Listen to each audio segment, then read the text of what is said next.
Welcome, dear viewers. Welcome to yet another beautiful day, and a beautiful show here at Humans TV Africa. Welcome once again to watch yet another series from us, Humans TV Africa. This is Kato Mukasa, your host, and of course, in the studios is Denisi Bongole, who is based in Uganda, and Humans TV Africa is all about showcasing what others don't tell you about Africa, but also it's all about informing our people about so many important things they need to know, but also empowering them to be able to do better than what they're doing today, but also connecting Africa to the rest of the world. So we want to empower, we want to connect, we want to educate, we want to be that bridge of reason, rationale, and we make sure that at least Africa continues to move forward. Now, this is Humanist TV Africa. Of course, Humanist TV Africa, by the virtue of our name, we are humanists. And if you happen to Google, if you're watching us for the first time, I want to request you to subscribe to our channel. It's called Humanist TV Africa. Our Facebook page has the same name, Humanist TV Africa. And of course, our YouTube channel is Humanist TV Africa. This is a TV station that is online, and the intention of starting this TV, among others, was and remains to educate each other. Remember, we always say that we learn from you as you learn from us. I'm a student in the school of life. I always say I'm a student in the school of life, and I keep on learning from you. I keep on learning from everyone as I try to share what I know about life and so many other things. Now, we exist to learn from each other, but also we exist to share information which we know is verified, which we know is true, to share this information with you, because our intention is to dispel mythology. It's to dispel superstitions. It's to dispel dogma. You want to get rid of dogma, the dogmatic way of thinking, doing things in Africa. You want to get rid of mythism, mythology. You want to get rid of superstitions. There are so many superstitious beliefs in Africa which are tying us behind. Yesterday, I was listening to a story. A relative was telling me back in Uganda that she couldn't marry a man of her choice because the other family are Muslims. And I put it even in inverted quotes and commas. They are Muslims, Ugandan Muslims, do not want this Catholic raised girl to get married in their family. And when we say these things, people think we are simply saying, I'm a Ugandan. I've spent the best of my life in Uganda. I know my society. I'm telling you that one of my relatives was telling yesterday that she cannot marry a man from a certain family because the other relatives of the man are saying this girl, this young woman, is an infidel because she's a Catholic. Now, this is Africa. If you doubt this, go to Nigeria and see if you are going to survive with your evangelism in northern Nigeria. If you are going to talk about your Jesus Christ and shout all these things in northern Nigeria. And if you are going to actually talk about atheism, say, I don't believe in Allah, when you are in northern Nigeria, they will kill you, they will ban you. The least they will do for you is to imprison you for life, as has happened to our brother Mark Bala. So why do we exist as a TV? We exist to inform people so that they can learn to unlearn, unlearn, relearn. Can we help our people to learn anew, think anew, begin to see a different perspective about things that have been told 100 years ago? How can we empower our people to think better? That basically the problem of Africa is not homosexuality, for example, that the problem of Africa is bad leaders, is dictatorship. That is the problem of Africa. The problem of Africa is miseducation. We have been miseducated to believe in fairy tales, to believe in Jesus Christ, to believe in Muhammad. These things are not real. This is propaganda. We have been conditioned right in our schools to think in absurdities. Now, how do we help people to start thinking not in terms of deities, not in terms of gods, not in terms of tribes, but to think as human beings? To think as human beings, to start looking at themselves as human beings. We are all human beings. We all belong to the human family. We all belong to the human family. Whether we are Caucasian, whether we're black like me, whether we're Asian, whatever you are, we are one race, and that race is the human race.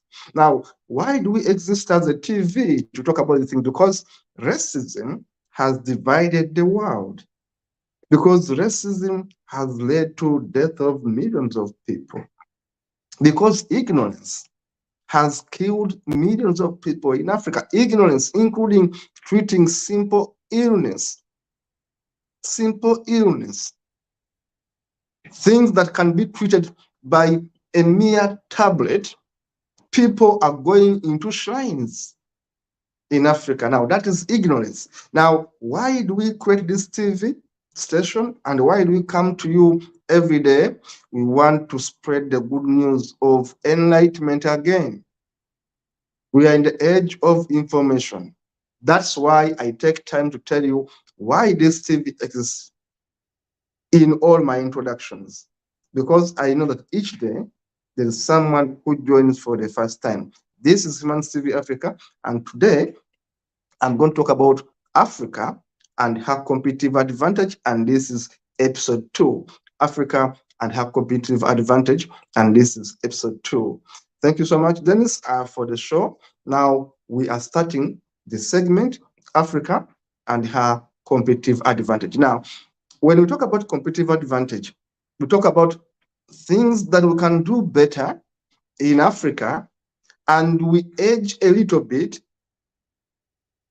We compete fairly in trade, we compete fairly in negotiations, we compete fairly as governments, as states in Africa. What is our niche? What is our cutting point? What is our selling point as a people in Africa? This is episode 2. If you missed episode 1, I encourage you to please go and check it out. This is episode 2. What can we do better in Africa that can make us be better? Why is it that people think Africa is poor? People think Africa is dying, when actually those are fallacies. Those are lies. Those are mythologies that have been created about Africa for a long time because NGOs want to steal from Africa. NGOs want to make money. NGOs employ people in Africa, and now we are going to be showing a negative image about Africa because war is an industry. War is an industry where guns are manufactured and sold. You have to show people fighting. People are fighting. People are not at peace in Africa. You have to create a propaganda to be able to sell this propaganda to people. People are fighting. There's no peace in Africa, so we need to give them guns. Now, instead of giving them peace, instead of giving them prosperity, you want to give them guns to continue kill each other. You want to give them guns to continue fight among each other. Now, we are told that we don't need guns. We don't need handouts. We need education. That is proper education because we have been misled for so long. Now, we need to show you what is Africa today. What obtains in Africa today? What are people in Africa doing better? How can you trade with them? If you're in Europe, if you're in Americas, if you're in Asia, how can you trade with people in Africa? People are saying, oh, Africa is one country. Africa is not one country. Africa is over 52 countries and counting. And Africa has diversity of tribes. And Africa has diversity of skin shades.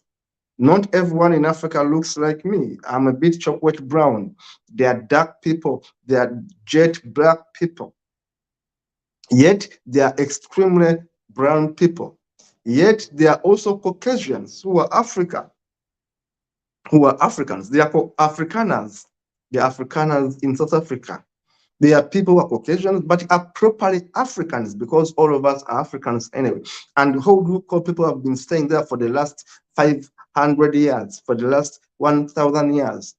Afrikaners have been there for a long time, plus people who are born there. So in Africa, we have a multiplicity of ethnicity, a multiplicity of ethnicity. We have Caucasians, we have Asians, we have uh, Africans like Sub-Saharan African like me, we have mulattoes.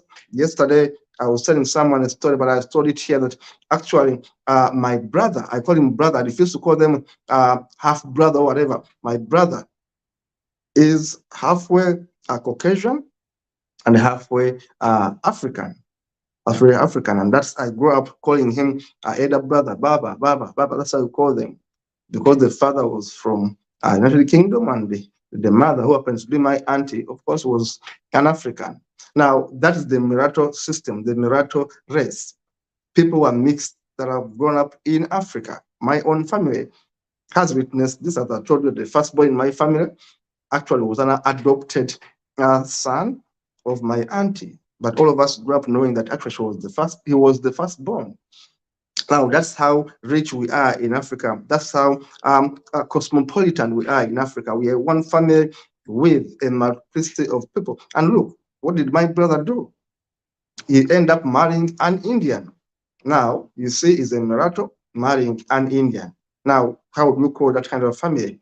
An African who is also Caucasian, also married to an Indian. Now, the children are going to be three mixed races, as we want to call them. They're Africans, they're Caucasians, they're Indians. That is my family now. Now, it shows you a connection we have as people in Africa. We are diverse. You are going to find the Caucasian is home. Linda was home. My sister Linda was home. You are going to find an Asian, they are home. You're going to find these mulattoes, they are home. So Africa is a home for everyone. And of course, as we know that it all began in Africa. That is scientific proven that life began in Africa. The first bands of human nature, humanity, all came from Africa, and they went in subgroups that formed Asians, that became Caucasians, that became Sub-Saharan Africans, that became Semites, and all that. Now, everything began in Africa. Why do we now talk about our competitive advantage? That what is it that we can do better in Africa? Number one, I always say that we are blessed.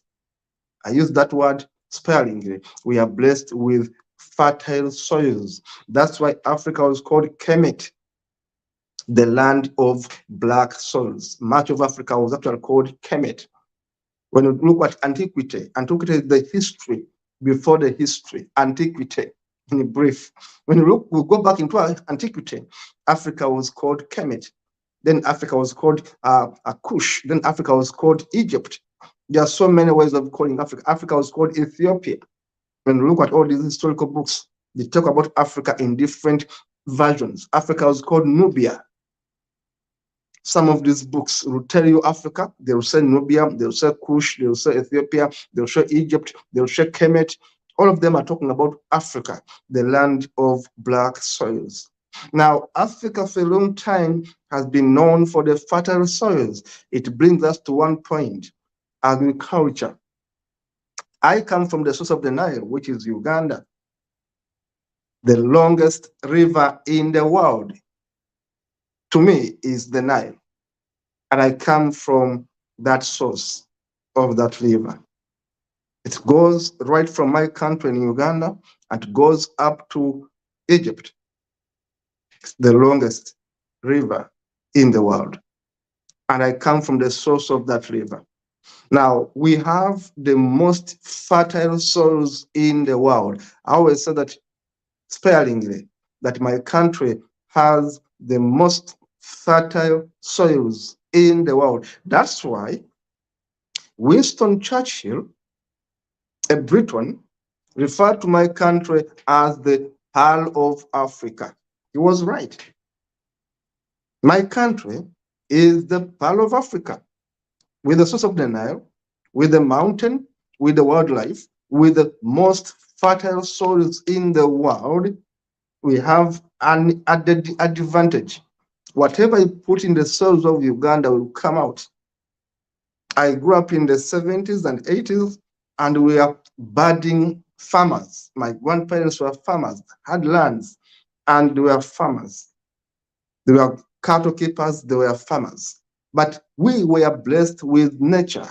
We never irrigated our soils, our crops. We never fertilized our soils. When I was growing up, there was nothing like fertilizers. They have just come yesterday. And why are they inventing them? Because it's a market. The soils technically get tired because they have introduced fertilizers so that people keep on buying fertilizers, and the fertilizing industry grows richer. Yet in the 70s when I was growing up, yet in the 80s when I was growing up, I never saw fertilizer. Someone will say, you see, soils get tired. Why were they not getting tired 50 years ago, 100 years ago? You introduce new crops and you introduce new herbicides, which herbicides damage the soils. But generally, Africa was gifted by nature, that you could simply throw your seed in the ground and it germinates, and tomorrow we are eating. Food was never a problem. And up to today, I still say that we have the best soils. The question I've been asking Africans, people in Africa, is how have you used the soils that we have in Africa? Because the soils are our competitive advantage. I ask you that question every time. I'm a farmer personally. I have some bit of land. I do struggle to farm with challenges, of course, but I still trust my land to give me some food. Then I ask you, who has the land in Uganda, who has the land in Africa, what are you doing with that small portion of land of yours? Because that is number one competitive advantage for Africa. I was reading in a newspaper a few days ago, and I was seeing a Nigerian lady who has been specializing in exporting cassava to the whole, not whole, to many countries in Europe. And she's a multi-billionaire.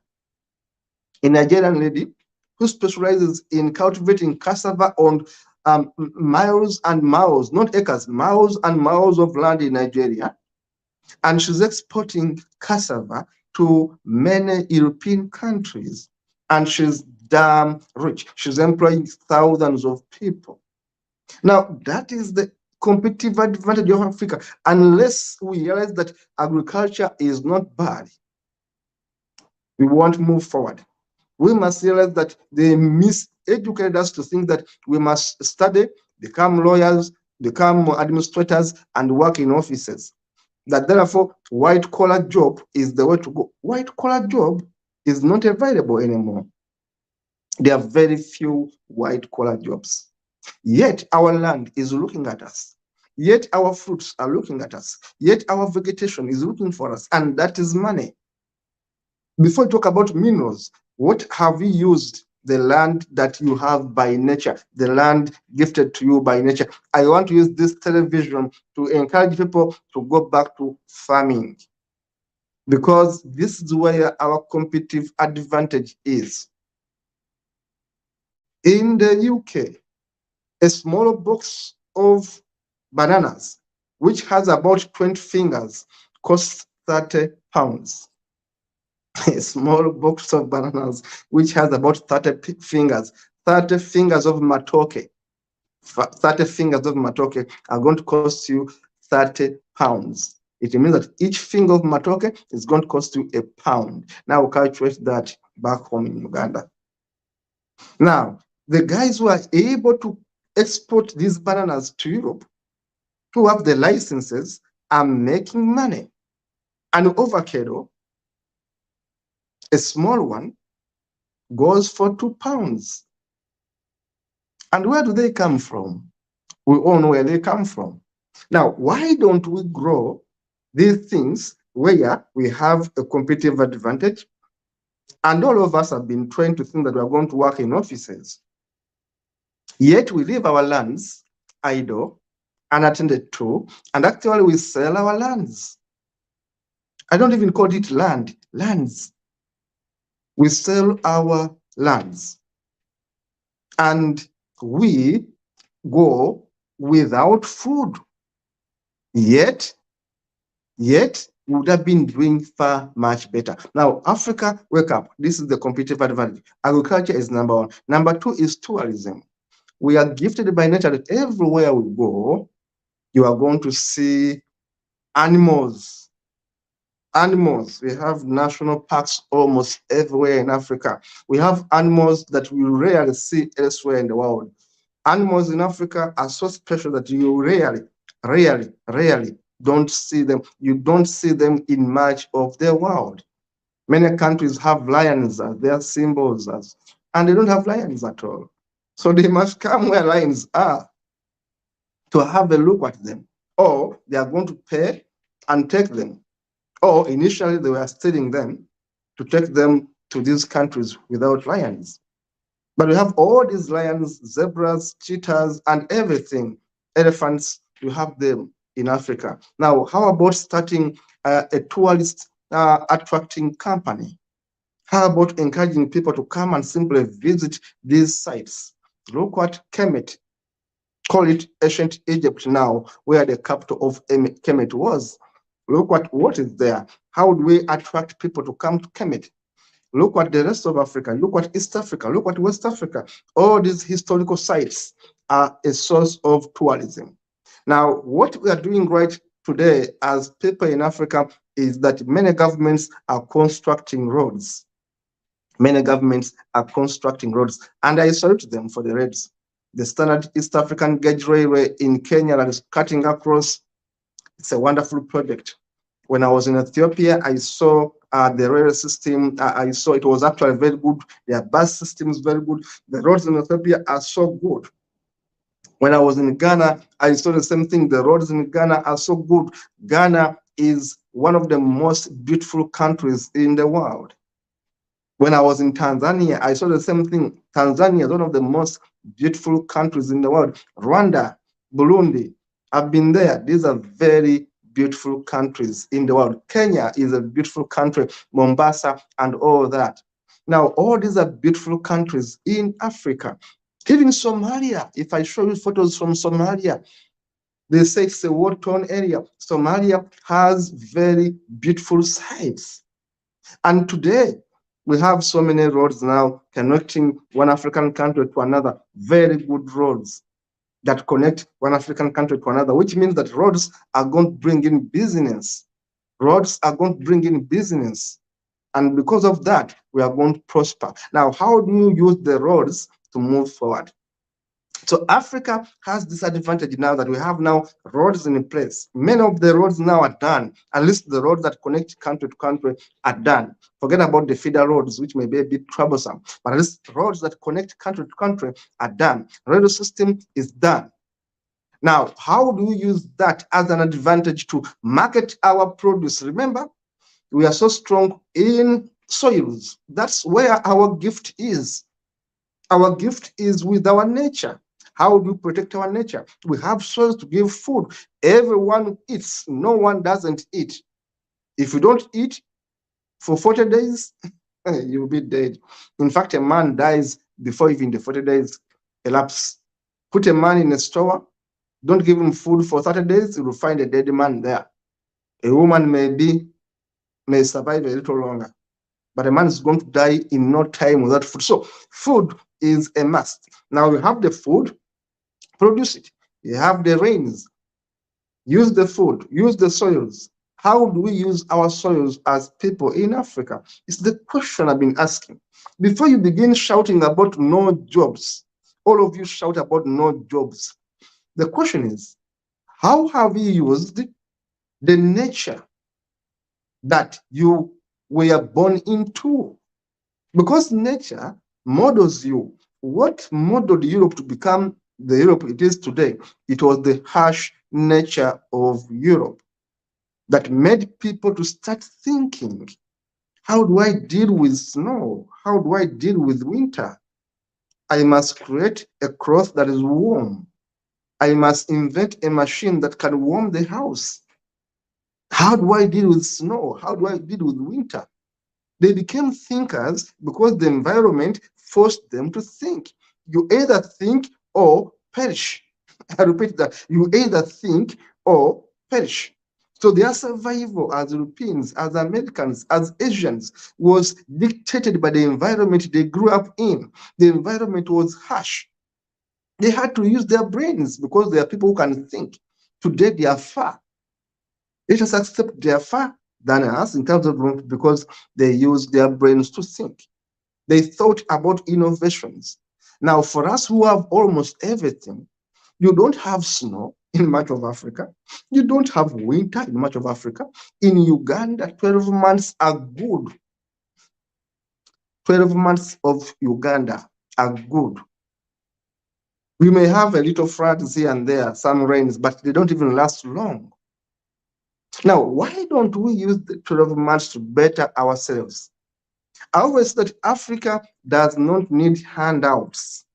It's laziness disturbing Africans. It's laziness disturbing many Africans. The laziness of the mind. And when I speak this, they say, oh, I'm a racist, I'm hating on my people. But yes, I'm an African and I'm saying it to us. That the laziness we have is the one putting us in bondage. And that laziness stems in the mind. The brain is lazy because it has been conditioned to be lazy, to think about dogma, to think about gods, to think about superstitions. Everyone thinks about bandoga, bandoga. Someone is bewitching me, bandoga, bandoga. Someone is bewitching me. Someone is against me. Who is against me? That is going to send a magical spell to stop me from talking, to stop me from boarding a train to go and do some work, to stop me from, who is against me? No one. I am against myself. If I don't use my brain, I am against myself. We want to use this tip to tell you there is no witchcraft. Witchcraft is the concoction of people who don't have answers to questions they are searching answers for. They create superstitions, they create imaginary things. There is a God up there, there is hell, there's witchcraft, there is Satan. You are the Satan. Now, until we empower people to think that, look, before you look outside Africa as a way forward, how about inside Africa?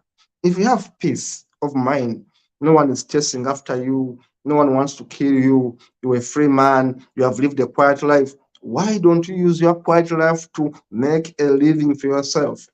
Why don't you look around your nature and use that nature to move forward?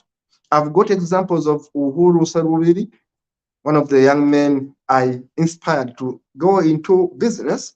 And today they have created a banking system that cuts across Africa. One day I'll be able to host him here and be able to see him. Uhuru Serubiri and Johnny Kiwanuka, Ugandans young men, engineers by training from Chambago University, have created a banking system that cuts across Africa. And they are registered right in England as one of the headquarters offices of their company. And the company began right in Uganda. And they began through rabbit farming. They began through rabbit farming. These are engineers. Serubiri is a chemical engineer. The other one is a mechanical engineer, electrical engineer. But they stopped the engineering and went into IT and started a company that was helping to take stock of animals using the rabbit as a model. Then from that company, they started the Americaba company, they registered in Uganda. Then they went high tech to see how we empower people using online banking. 2 Ugandan engineers, barely below 30, have a company now that is feeding almost the entire Africa today. They are thinking outside the box. They are engineers who don't think they are going to do engineering anyway. Now they are using their brains to go into IT to make money. Now, these are things we want to tell people in Africa, that stop looking from outside, look from where you are. Wherever you are, you can make that money. Wherever you are, if you are well intentioned, you can make that money. Now, look at the competitive advantage. Number three, the young population we have in Africa. People are young. Many people are below 40 years. In fact, 60% of people in Africa are below 60 years. Google it. 60% of people in Africa are below 40 years. In fact, majority of people in Africa are below 30 years. Uganda alone, about 70% of the people in Uganda are below 35 years. 70% below 35 years. Now, how do you use the advantage of a young population?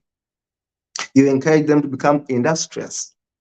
You encourage them to become industrious because that's the time to work. You can't be 50 and you are still thinking of running around.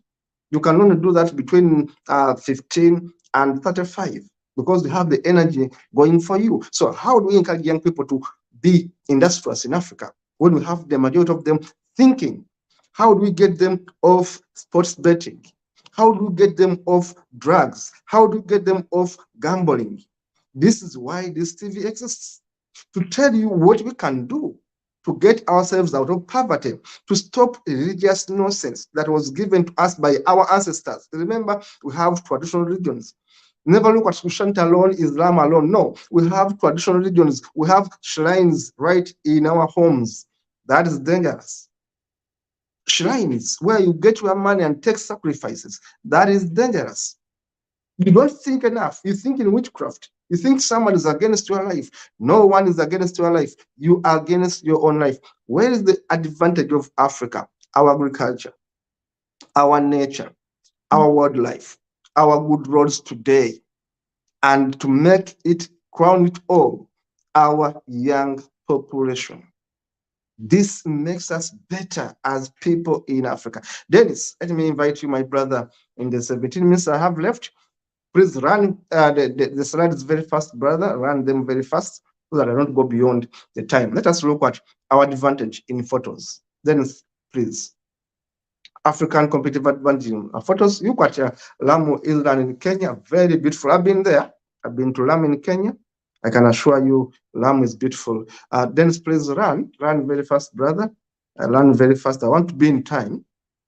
You look at Banana Island of Nigeria. The Banana Island of Nigeria. You look at it and you know how beautiful, how powerful we are. We are. Robben Island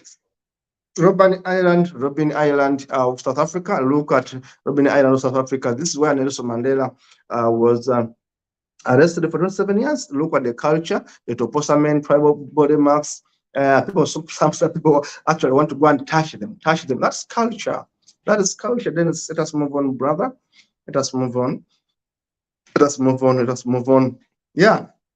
The Kushites and Nubian civilization of Ethiopia, Somalia, and Sudan influence on Kemetic culture. When I talk about the Kushites and the Nubians, we're talking about the Ethiopia of today, Somali, Sudanese. That culture influenced Kemetic culture. Yes, Kemetic culture. So when you look at that, go to Africa, find this culture there. The Mummy King of Tutankhamun, one of those mammons and the mummification of that. When you go to Africa, you're going to find out about these libraries, learn civilization history from Africa, go to Egypt, go to Uganda, go to Kenya, go to Ghana. You're going to learn about our history. King Ramses III, between Horus and Thetis, one of the statues you're going to find in Africa. You're going to see all the things when you go to Africa to visit. You're going to learn this. Learn about the mummification process. How were they able to preserve bodies for 3,000 years? Can the bodies really be preserved for 3,000 years? Different shades of people in Africa. Thank you, Dennis. That was a good one of merging these ones. Yes, we come from different tribal ethnic backgrounds. Some of them are dark, others are jet dark, jet black, like this one. You may think that there's a paint on her, but she's not painted, she's black. Now, this is how life is in Africa. I grew up in Africa, and I tell you, I enjoyed Africa. Look at the nature, look at the kids playing. It's all African. The environment is still African. On the right is me at an introduction of my brother. This is how we wear traditionally, the kanzu, and that is it. On the left, of course, an African woman of a different color tone. Here, I show you the different color textures of people in Africa. Not everyone is black. Actually, some Africans are very brown. Some Africans are extremely brown. Others are extremely dark. Others are chocolate brown, like the one on the left, the Bantu, chocolate brown.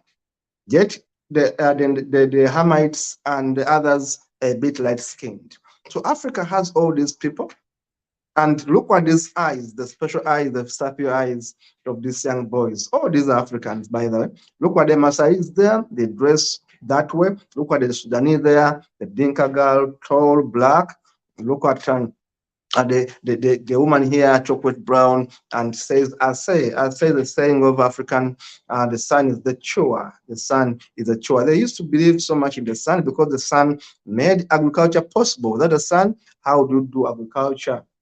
Yeah, Africa, the way we take care of the old people, look at them, very happy old people. And of course, in the map here, I show you the tribes. Then give me a minute, I show you the tribes of Africa. I'm enlarging it a bit here.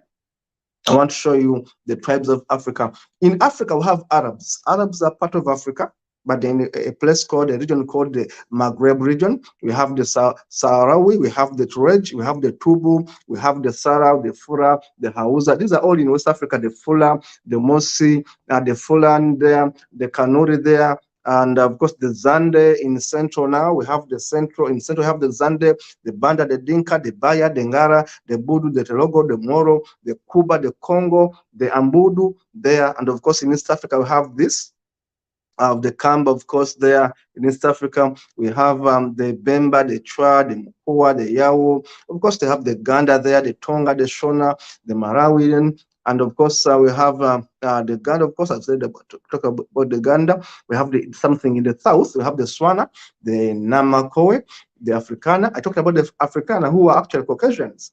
We have Dosha, we have Soto, Zulu, and many others, Songa and others, Matebele and others. That's the map of Africa. Thank you, Dennis. Map of Africa. I was showing you the advantage we have. We have different tribes.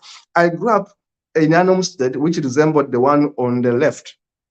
One of the homesteads I used to go to when I was in holidays among my grandparents was resembling this. One of the neighbors had that kind of resemblance. Look at that homestead, 3-in-1, 3-in-1, because it's a father, and then a father has 2 women, but each woman has their own huts. Alternatively, a father may also have sons who have built in the same homestead. That is Africa. That's how Africa used to be, anyway. And you can see the structures are getting modified each day, each day, each day. Then let us rush, brother. Yes, Africa. I want to show you how people struggle in Africa. It's not all rosy, I can tell you. Look at the left. Look at that lorry. Look at that truck. Look at the people on that truck. Maybe they're about 60, maybe 50, maybe 40. But look at the risk these traders go through. I tell you, there are traders who go onto those trucks each day to do trade in Africa. But look at the woman on the right. Look at the woman on the right. This is an African woman thatching a house, roofing a house. African women are not lazy people, I can tell you. They are hardworking. Look at this African woman building her own house. Now, on the left, you can see that Dinka lady there with marks. These are from Sudan. On the left, right, you can also see the same now being improved as a queen, you know. Yes, then let us continue. Let's continue. Then, yeah, Africans are from different backgrounds. Of course, the Aborigines are also part of people who came from Africa, of course. You can see the air is different. It's like Caucasian. She has a different kind of DNA. Look at the food we have. This is the food we have in Africa. We have beans, fresh beans. We have rice. We have maize. We have cabbages. We have all those things. We have enough food in Africa. Thank you, Dennis, for that. Of course, the farms, our farmlands are actually good. We have big lands where we can grow food. I always say, people, let us grow our own food. Look at food here, fresh foods from our soils. Let us grow our own food. I've been encouraging my people, our people, countrymen and ladies, let us grow our own food. Let us grow our own food. Now we have roads. These are very good road networks in Africa.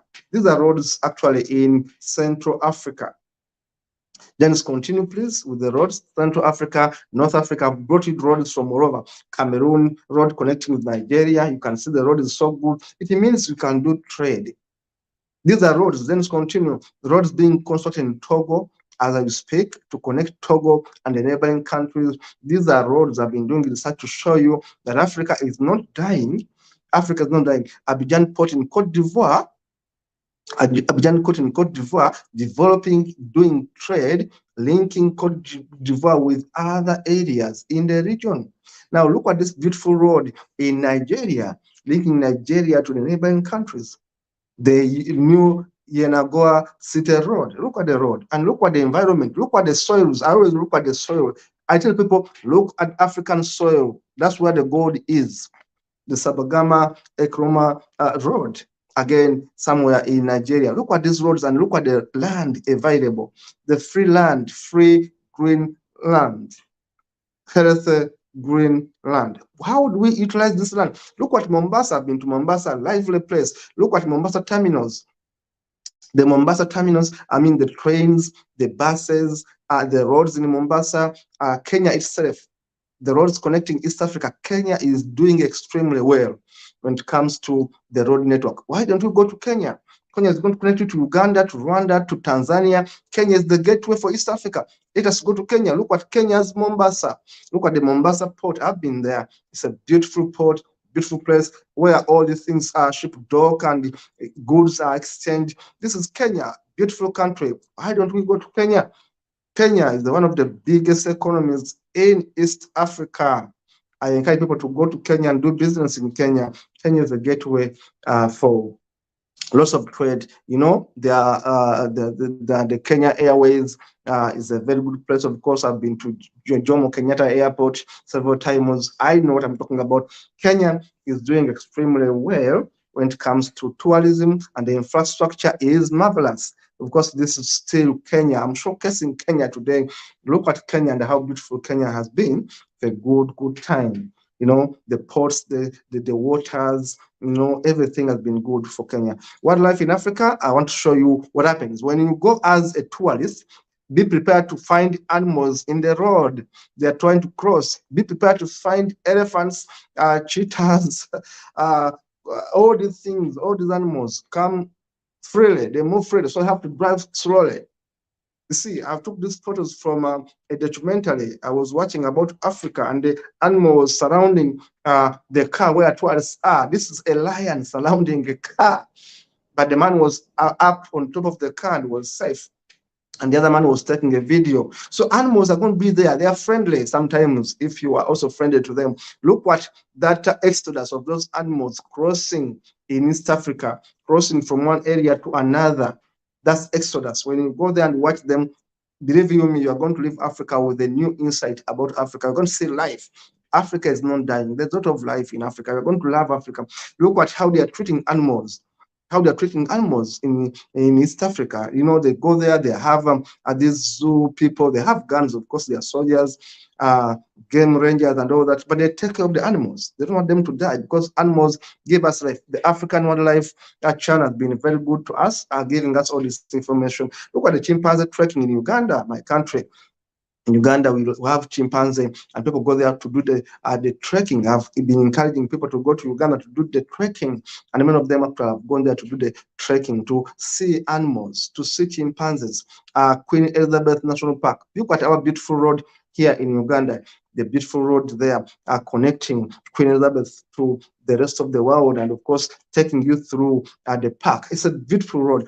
Now in Mbale, one of the cities in Uganda, they also have a game, I don't know, funny game called the bulls are fighting. They get the bulls to fight, and you know, see, it looks like ancient Africa. ancient Kemet, but they're still having these games.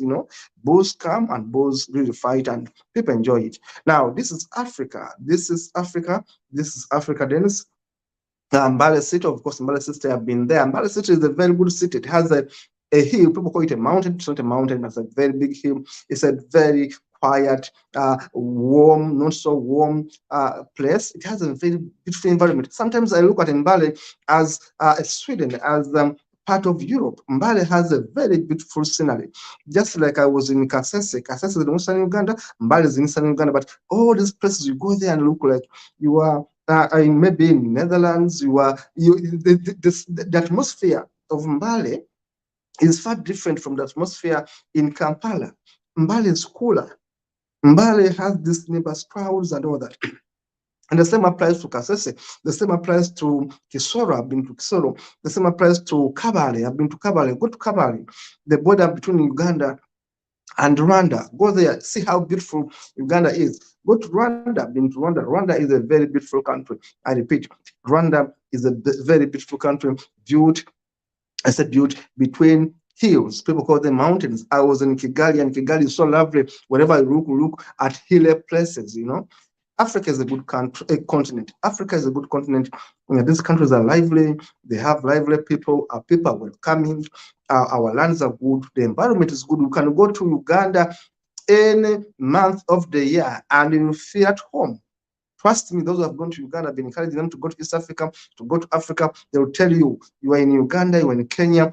Every time of the year is good for you. No winter that is too bad, no snow. Of course, we don't have floods much of the time. There are instances, like now in Kenya, some parts which are having some bit of floods, yes, but these are not a common occurrence. They happen once in a while. So this is Africa, and we tell you where is our competitive advantage. Number one, agriculture, because we have the best lands in the world. So how are we going to utilize land? We are going to encourage you as people in Africa, please, can we give farming a chance? We are going to call upon the governments of Uganda, the governments of Africa, please, can you subsidize farming? Thank you so much for this show. It is part 2 of Empowering Africa, looking at the competitive advantage of Africa. This is part 2. We shall be back with part 3. Look forward meeting with you. Stay safe, stay happy, and stay up to reality. This is African TV, and this is Katom Kasa signing out. Thank you for watching. See you in the next one.